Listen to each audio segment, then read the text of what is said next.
I'll just be taking a nap on my couch. All right, we are live. I'm going to turn off my phone now. Don't need any weird signals gumming up my microphone. All right, guys, welcome. This is the Alpha Strike, bringing to you now the second episode of Heroclix and his Cere-bros. Erks and his Cere-bros. Yes. Professor Erks and his Cere-bros. We got to work on that title. So how are you guys this evening? We are doing well. Mike, how are you? Doing well. Good to hear. So today we are talking about Deadpool and the X-Force pre-release we attended last night. And what a joy it was, right? Absolutely. I haven't had that much fun at pre-release in a long time. I can 100% agree with you there. Holy cow. I had so much fun with that.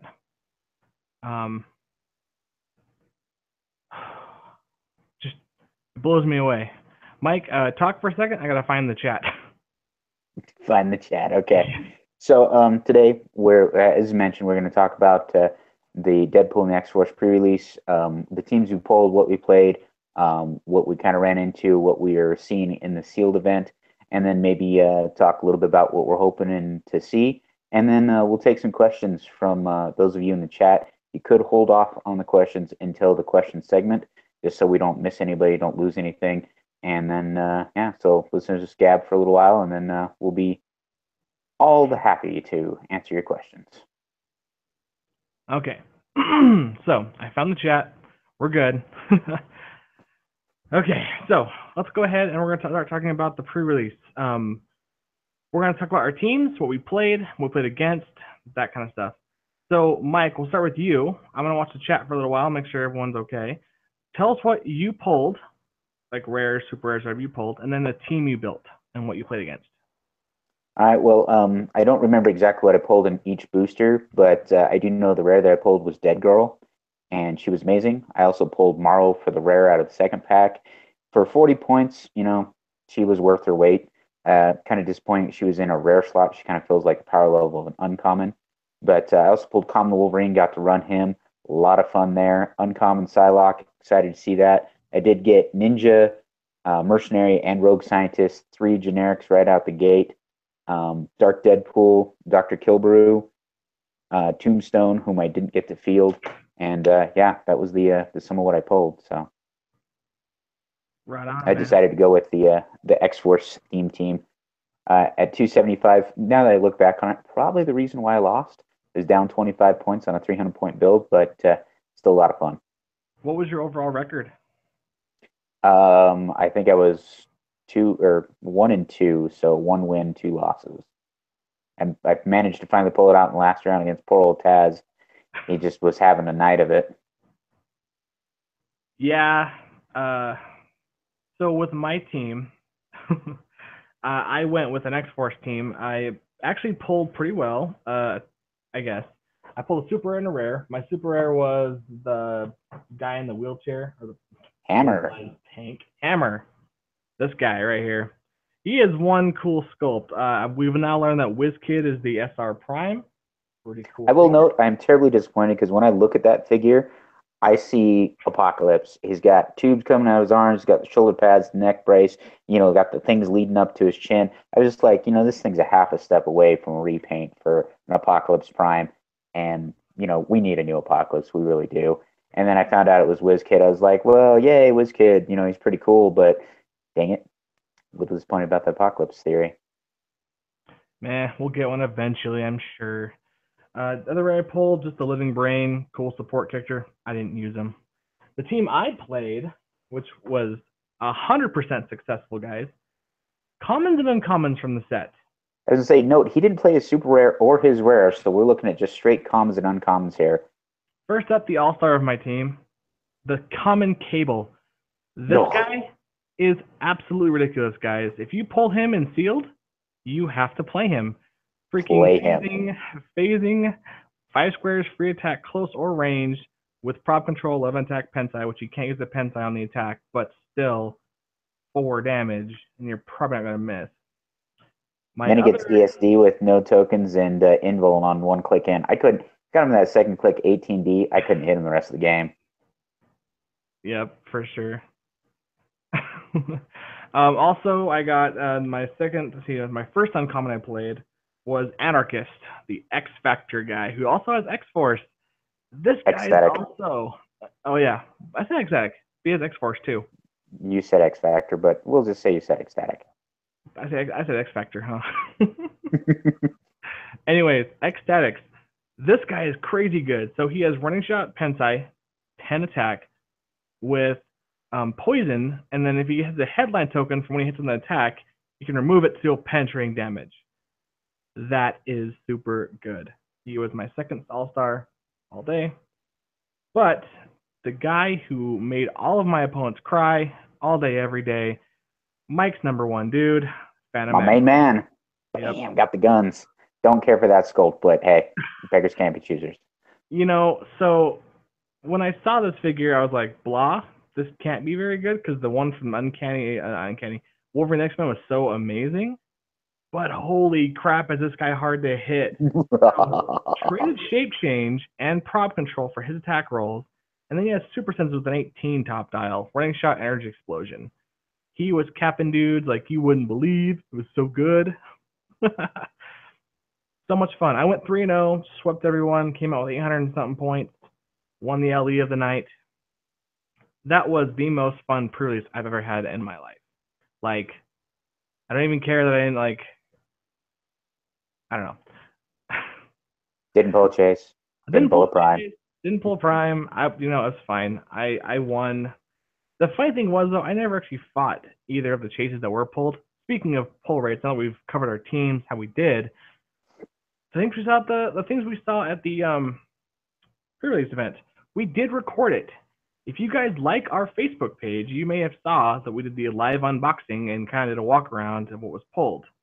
To kind of recap, the big ones we saw, there was 2 chases and 2 primes, Mike, or 3? I want to say 3, but I only remember seeing Thorn and Deadpool. There might have been a second Deadpool. No, I think there was a second Thorn. Okay. There was a second Thorn. That's what it was. So yeah, we had 4 bricks. 3. Yeah, for the event. The 2 chases were the Venom Pool. Venom Pool was amazing, I hear. The other guy who pulled him actually went 3-0, but got second below me because he had less points. And then another guy who pulled Pulp Pool. Have to say it, Pulp, because Pulp Deadpool. It sounds like Hulk Pool. Well, if you actually say Pulp Deadpool, there you go. It does make the separation there. Yeah, the Pulp Pool and the Pulp Deadpool. Thank you, Mike. Much, much better. Oh, Starfighter52 said he was watching the previous video. Thanks, Star. Dano is joining us, by the way, too. Whoa, Dano, what is up? He was like the first one in the chat. Alpha Strike and Alpha Striker. Yep. We also have Chris in there saying hey, Maxie, and I think that's all. Yeah, so far we got 5 guys watching. Hey guys, Cool. Welcome to the show. So, Mike, how do you think the distribution is in this set? Are we gonna see the whole 1 chase per case thing? And from what I've seen on the pre-release so far, it's actually looking like they're going prime chase again, like they used to back in the day, where you get a prime and a chase per brick. Wasn't guaranteed, but there was a high probability. I actually prefer that. That's what I came in on, was always like a chase and a brick, a chase and a prime per brick.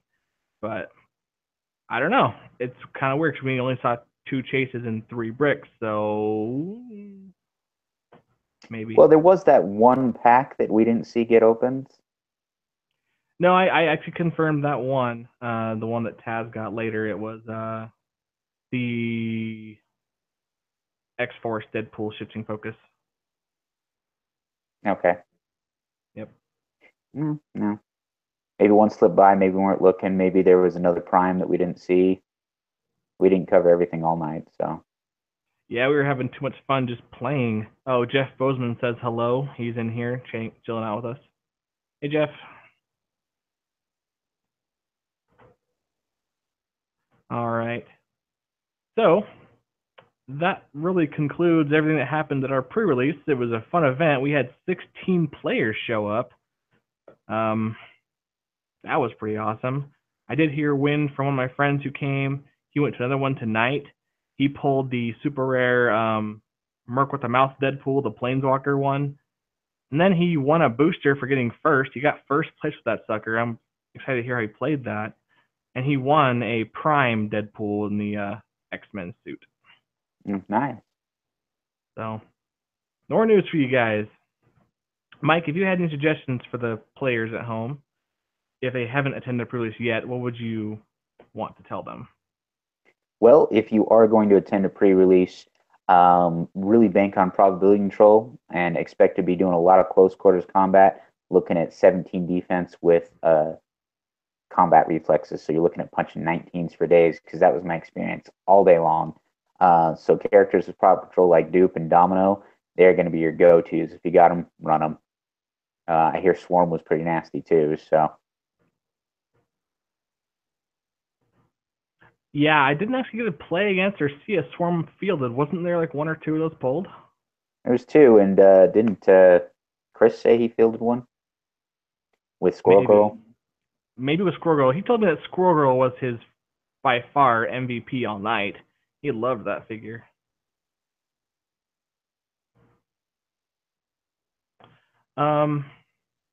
So we have Star asking a little bit of a question. Do we like how they reverted back to the old boosters that push down? Yeah, packaging. One way or the other, it doesn't really matter. I saw a post in the forums today in HG Realms, great site by the way, I love that place, that people were really upset and they were trying to figure out why they went to the old school boosters. And people said maybe they had like a huge backstock of the old ones and decided, meh, That would have differently. been my first thought, just backstock using old inventory. And then like the new sets will have more. And then Maxi doesn't know what I mean by Planeswalker.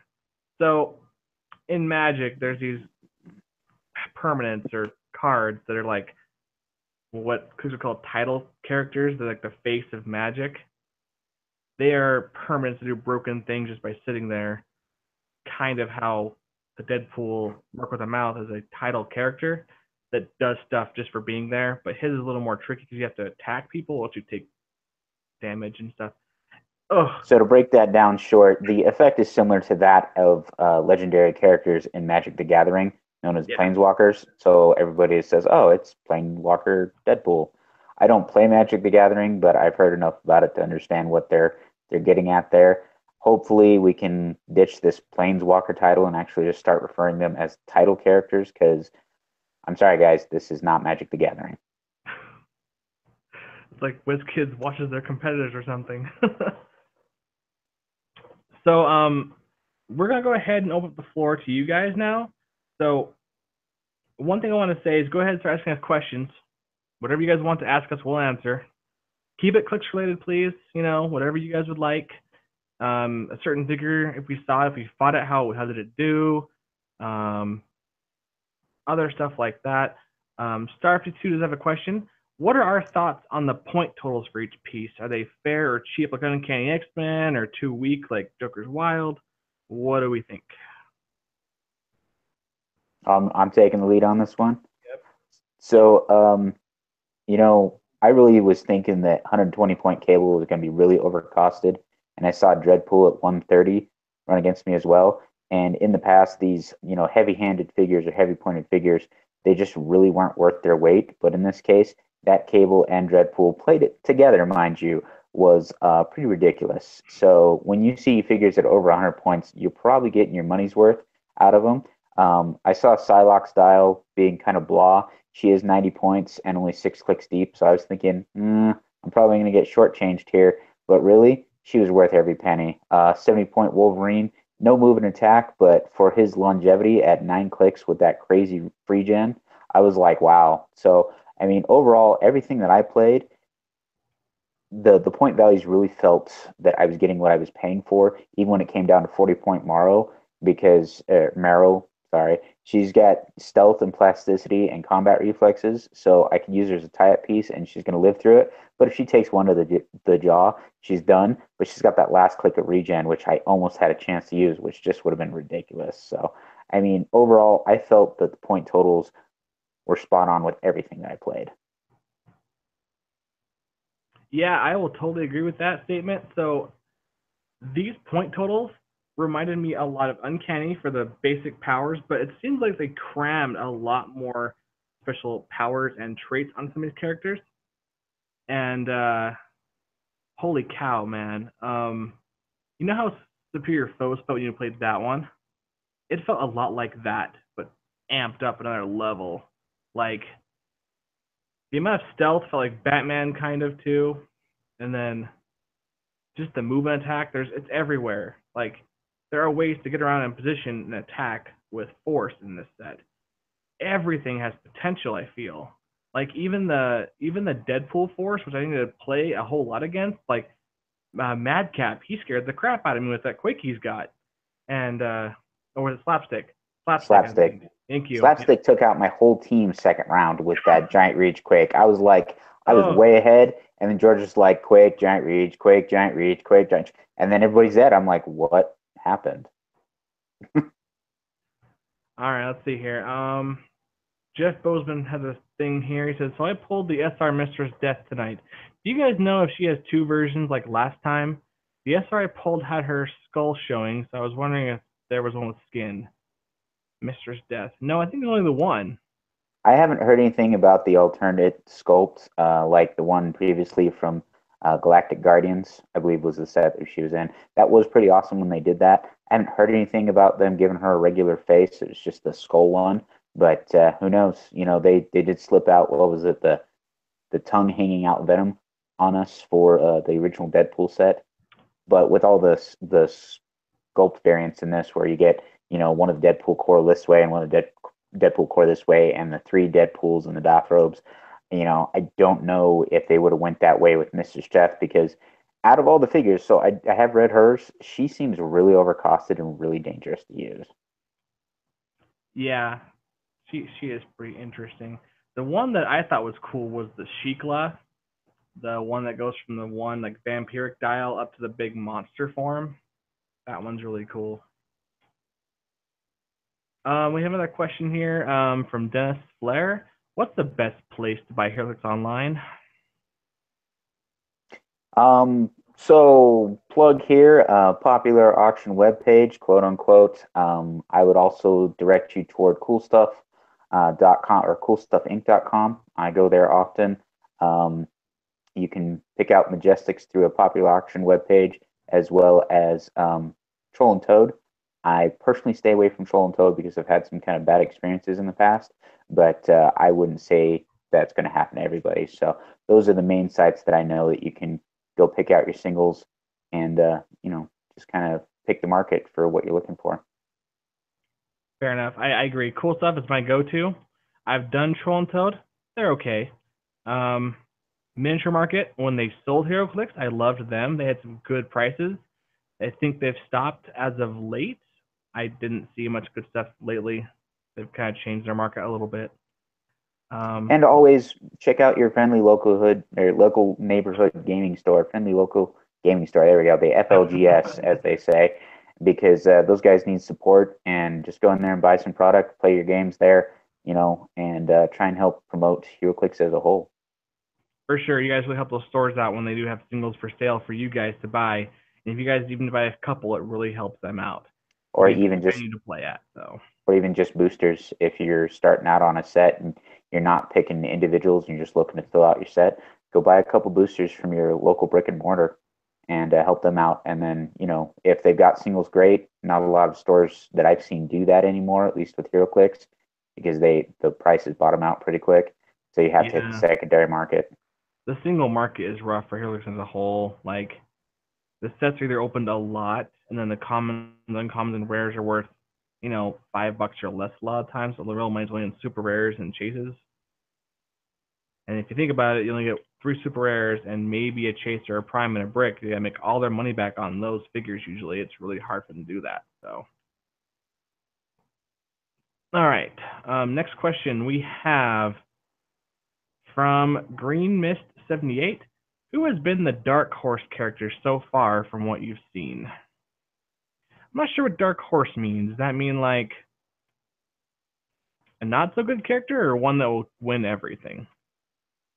I'm not sure I I'm get that. sorry, I'm not familiar with that terminology either. Can you enlighten us, and we'll see if we can answer your question. Yeah, enlighten us there, Green Mist. We'll come right back to you. Star52 asks, also, what is your favorite piece and or pieces from this set? I'll take this one first. Go for it. So, obviously, Cable, first and foremost, and Phantom X, just because I won with them. These guys are great for common and uncommon. Holy cow.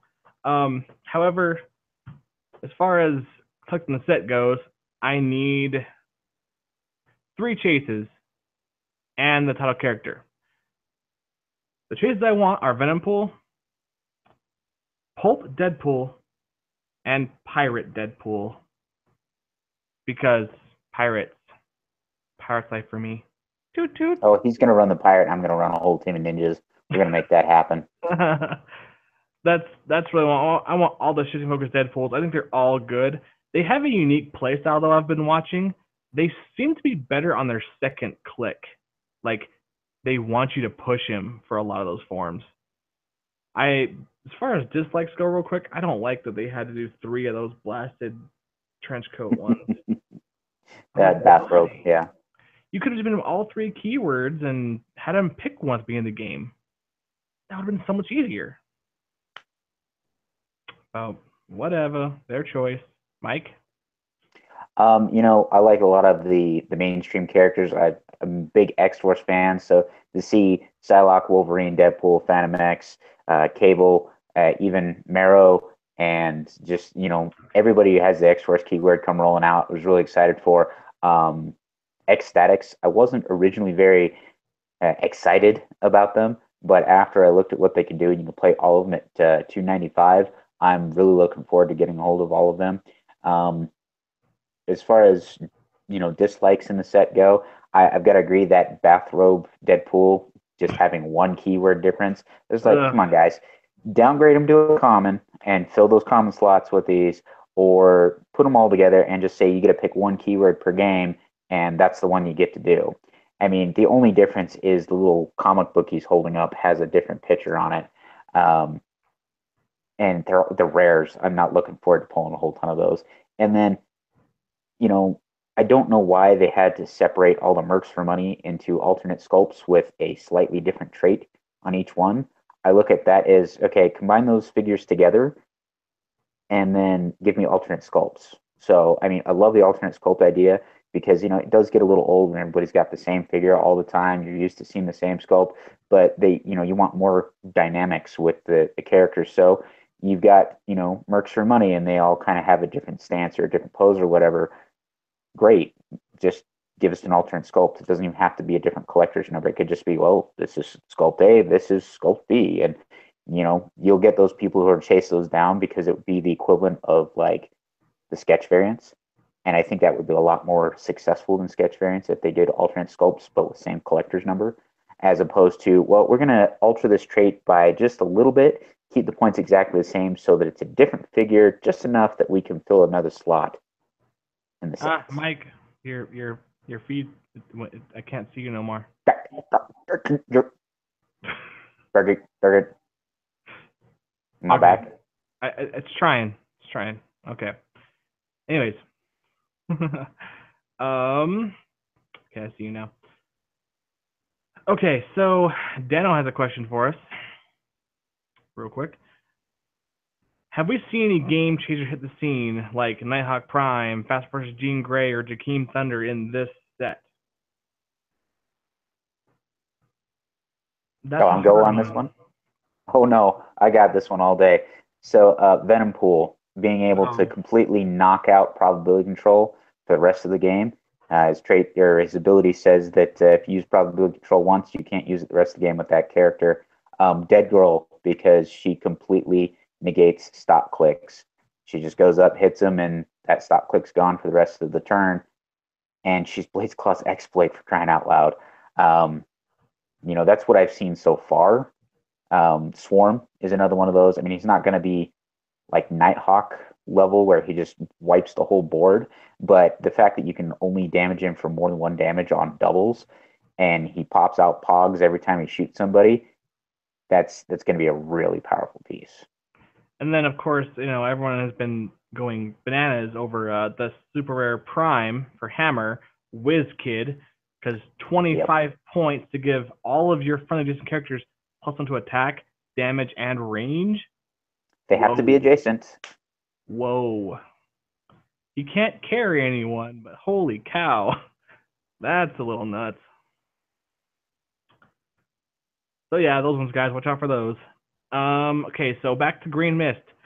He said a piece that we didn't expect much from, but turned out to be a great piece. Any of those for you? The Psylocke one that I played, like I said, I didn't expect a lot from her, just from looking at her dial. But considering how much mind control, outwit, and penetrating psychic blast I ran into, she's a beast. I mean, being able to have anywhere from 1 to +3 damage on a close combat attack with an 11 charge, I was like, or what? And then Dead Girl, everybody was just screaming about her online. I'm like, so what? She ignores stop clicks. Even if you're not punching stop clicks, the fact that she's got regen, a free one at the beginning of each turn if you hit somebody, and that she can come back on click 3 if she's got 3 of those tokens, and you can just do it again. I paired her with the Wolverine and just had him do X-Men heal to keep her going while she kept missing all day. But if I was able to hit, she pretty well would have been unstoppable. So those are two that I played that will be my dark horse figures because I really didn't expect a lot from them, and they came out just amazing. Yep. One for me that I was definitely surprised by was Phantom X. Like I said, I said very blah, like off the bat. Like, this guy is nowhere near as good as the last one. I never even played that one very much, but like once or twice, and he was crazy good. This one did me good the entire night. He never ever took more than 1 click of damage and just killed things. Also, Slapstick. I'm throwing. Yeah, I was gonna say I was gonna throw in with slapstick too. He was just I didn't expect a whole lot from him. He just seems crazy. He hit me in 3-4 turns. So those are kind of ones we thought were kind of but turned out to be great. So as far as we've played so far, there are more to come, guys. By the time the set comes out and we do our unboxing with you guys and our review videos, we'll hopefully find more of those. We hope to see you guys there. Matthew DePaz asks, did you guys pull Shatterstar? Nope. Nope. I don't even think I saw one. Is he in the set? He is. What is he, a super rare? I believe so. Rare or super rare. I think it's super rare. Number 44, if I'm not mistaken. Look I at you probably am. memorizing numbers. Yeah, it's a thing. Useless information, it sticks for some reason. Angel Dust. He's a rare or super rare? I think it's super rare. I could be wrong. Let me double check real quick here. I want to look at the forums. See his dial. Never saw Terror either. I fought against the Princess Python, by the way. For 30 points, she's interesting, but she didn't stand a chance against my team. So I just killed her and that little snake like 3 times. Sorry, Taz. That snake actually took out my Psylocke because I let it live. I was like, yeah, I'll let this Python live for a turn. It's not going to do any damage. And I looked right at Tez and says, now watch, because I did that, you're going to roll a crit hit and a 6 on blades. He rolled an 11 and rolled 6 on blades on Psylocke, and I failed my shape or my super senses, and he just straight killed her. I was like, I knew I shouldn't have done that. I should have just killed that Python on the push and lived with it, but I did not, and I paid for it. So yeah, Shatterstar is number 44. He's a rare. Ooh, 60 points. okay. Mojoverse, X-Force, and Warrior. Has charge, 9 in movement, 11 attack with a twin blade, where you can use Blades Claws Fangs. When he does, he can once per turn reroll the d6. And he has traded Sidestep and Toughness. Top dial, not energy shield. Combat reflexes. Wow. There's a combat reflexes again. Yep. Like I said, guys, this set has extremely high values to swing at all day long. I was trying to throw 9s at 19s all night for sometimes. I hit them. My dice were on fire. And just keep in mind, everybody's got the X-Force keyword. If you can slip in a theme team, you can pull the old X-Force ATA, which I believe grants you the ability to ignore hindering terrain for movement purposes, or the new Uncanny X-Force ATA, which involves Psylocke and Wolverine for leadership, something crazy like that. I could look at it, but All right. So the questions have started to die down. Are we happy about the sketch variants no longer being a thing? I did not see a one. I'll answer that first. Woohoo! No more sketch variants. Okay, that's my over exuberant celebration right there. I'm so glad those things are gone. Ridiculous. Now we just have to deal with alternate sculpts with slightly different traits and make those go away too. Oh, Mike, your hand in the air, being so excited. That was awesome. So okay. So guys, you guys who are still watching and who will watch this later because it will be public, you guys will probably know this is episode 2. Episode 1 was well, it didn't turn out the way I like. So we're gonna leave that one gone and just go from episode 2 forward because, yeah, reasons.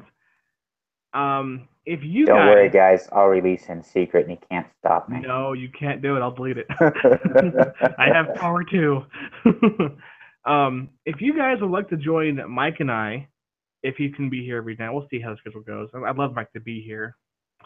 If you guys want to come on Thursday nights at 10 o'clock at night, Mountain Standard Time, of course, we have a new program on our Patreon account called Become a Cere-bro, where you guys can hang out with us and talk about clicks. Essentially, we'll use this night to talk about our last night of clicks, and like our last night's venue, because actually it's the night after we play. We'll talk about that team we played, whatever it was, the build, what we played against, and then our overall thoughts about the current game, different questions that come up with week to week, and we'll just have fun, like just hang out and talk about Heroclix. I'd love to have you guys come and be a Cere-bro. 52, I know you can't donate, but I would love to have you on one day as a guest. I will be taking a few guests that aren't Patreons, as per special regards. True diehard fans will be able to come on once in a while, but the ones who pay will have the first priority. I will mention them heads up, say you want to come on, talk to you guys, and we'll just have a blast and just hang out. So, to clarify, you guys will be on as a panelist. You'll have your face right where mine is right now, and you'll be able to weigh in on our topics for the evening, answer questions for other fans, and just kind of get your slice of that 15 seconds of fame. I mean, just hang out with us because we're famous.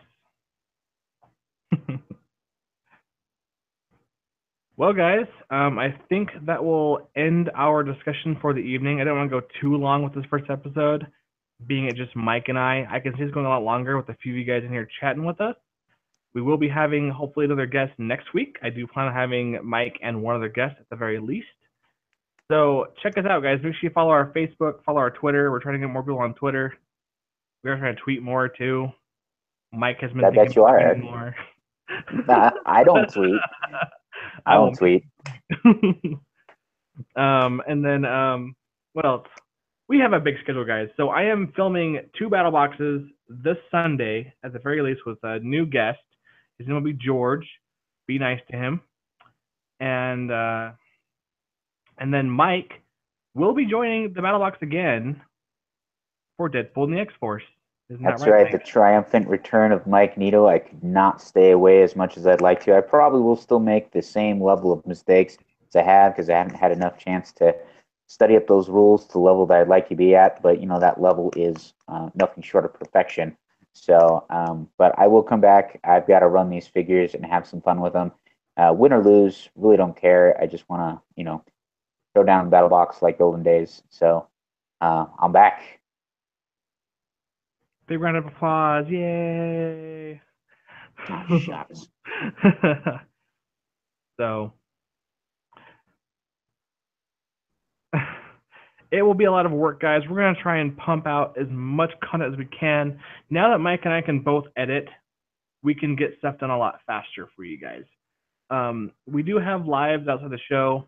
we will take that over priority of the show, but we're going to try and work as hard as we can to make sure the content you guys expect still comes at a decent time. Okay? So, thank you once again. I don't want to keep ranting. I appreciate you guys. Thank you, all of our Patreons who are still Patreons. Thank you so much. We really appreciate you guys. And we'll see you guys in the next video. And remember, guys, always remember, strike first and strike hard. Good night, guys.